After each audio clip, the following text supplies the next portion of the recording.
Selamat pagi anak-anak. Semoga kalian semua dalam keadaan sehat ya. Tetap semangat dalam belajar walaupun dengan kondisi seperti ini. Tetap bersyukur dan tetap berjuang untuk menggapai cita-cita kalian.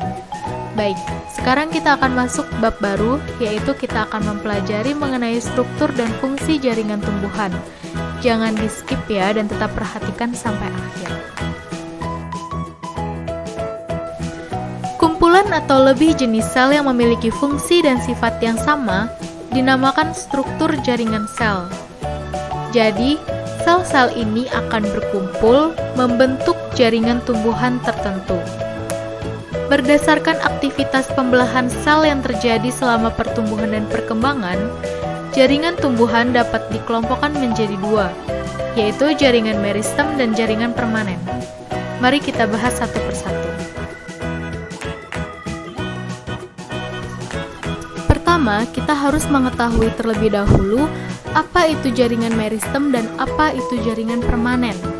Jaringan meristem merupakan jaringan yang sel-selnya masih aktif membelah, sedangkan jaringan permanen merupakan jaringan yang berasal dari pembelahan sel meristem primer maupun sel meristem sekunder. Meristem primer maupun sekunder merupakan bagian dari jaringan meristem. Mari kita simak satu persatu. Kita akan membahas terlebih dahulu jaringan meristem. Jaringan meristem ini terbagi menjadi dua macam, yaitu meristem primer dan meristem sekunder. Meristem primer merupakan jaringan pada tumbuhan dewasa yang masih aktif membelah. Meristem primer ini terdapat di ujung akar dan ujung batang yang menyebabkan pertambahan panjang akar dan batang. Meristem sekunder merupakan jaringan yang berasal dari sel dewasa yang sifatnya berubah menjadi sel meristematik. Meristem sekunder memiliki vakuola yang besar di bagian tengahnya, contohnya adalah kambium. Kambium menyebabkan pertumbuhan sekunder sehingga batang menjadi bertambah besar.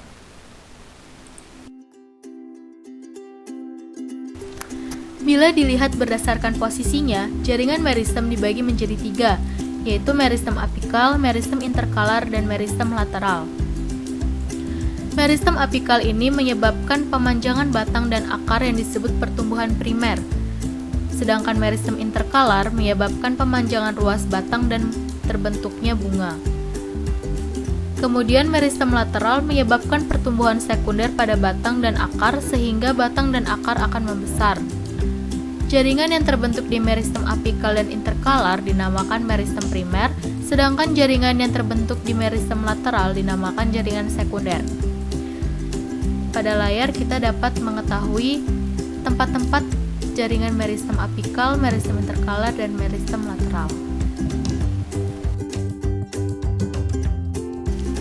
Setelah kita membahas jaringan meristem, selanjutnya kita membahas jaringan permanen. Jaringan permanen ada 5 macam, yaitu jaringan pelindung, jaringan dasar, jaringan penyokong, jaringan pengangkut, dan jaringan sekretori.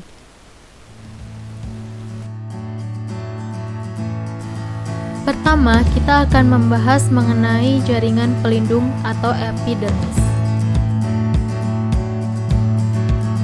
Sel-sel epidermis sebagian dapat berkembang dan bermodifikasi menjadi alat-alat tambahan lainnya yang disebut devirat epidermis. Contoh dari devirat epidermis ini ada 8. Yang pertama yaitu stomata. Stomata terdapat pada epidermis organ tumbuhan yang berwarna hijau, yaitu contohnya daun.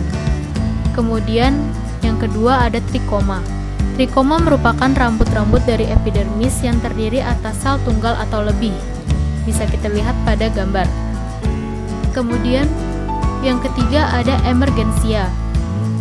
Emergensia merupakan tonjolan pada permukaan organ yang terbentuk dari subepidermis. Emergensia ini tonjolan pada permukaan kulit buah. Kemudian ada spina yang keempat.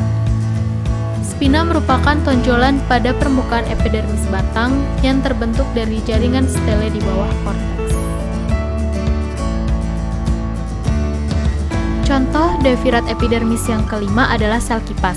Sel kipas merupakan alat tambahan pada epidermis daun bagian atas. Kemudian yang ketujuh ada sel kersik, yaitu Bagian sel epidermis yang berbentuk bulat, elips, pelana, dan berisi kristal kersik.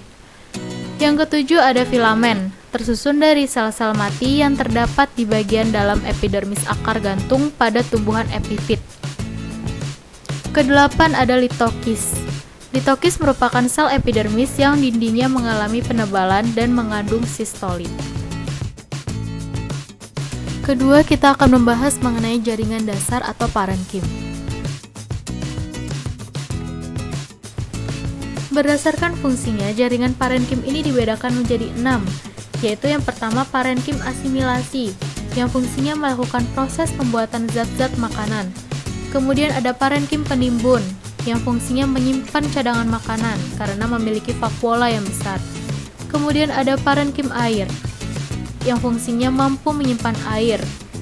Kemudian ada parenkim udara yang mampu menyimpan udara karena memiliki ruang antar sel yang besar. Kemudian ada parenkim pengangkut, terdapat di sekitar silem dan floem dan yang memanjang sesuai dengan arah pengangkutnya. Kemudian ada parenkim penutup luka, yang fungsinya melakukan pembelahan diri untuk regenerasi parenkim baru. Ketiga, kita akan membahas mengenai jaringan penyokong atau penguat.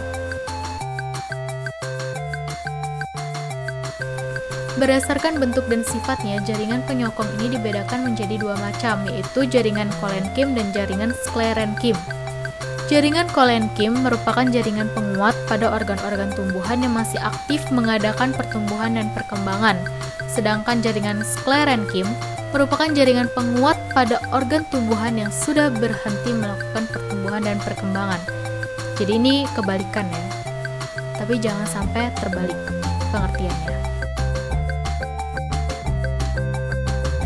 Yang keempat, kita akan membahas mengenai jaringan pengangkut atau jaringan vaskuler. Jangan tidur ya anak-anak, tetap disimak ya, sedikit lagi selesai kok.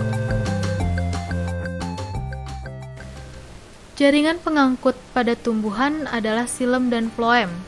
Silem memiliki fungsi mengangkut air dan garam-garam mineral dari akar menuju ke daun, sedangkan floem mengangkut dan mendistribusikan zat makanan hasil fotosintesis dari daun ke seluruh bagian tumbuhan. Jadi ini merupakan lanjutan dari silem ke floem. Terakhir, kita akan membahas mengenai jaringan sekretori.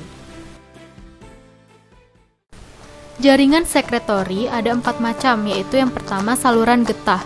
Saluran getah merupakan kumpulan sel yang berisi cairan lateks yang mengandung garam dan asam organik. Kemudian yang kedua ada sel-sel resin dan minyak. Sel-sel ini mengandung resin, damar, serta minyak eteris. Kemudian ada sel-sel lendir, yang merupakan sel hidup yang inti selnya berbentuk benang dan memiliki lendir yang dihasilkan oleh dinding sel. Kemudian yang terakhir ada sel-sel penyamak, yang berada dalam kelompok atau sel tunggal dan menghasilkan zat penyamak.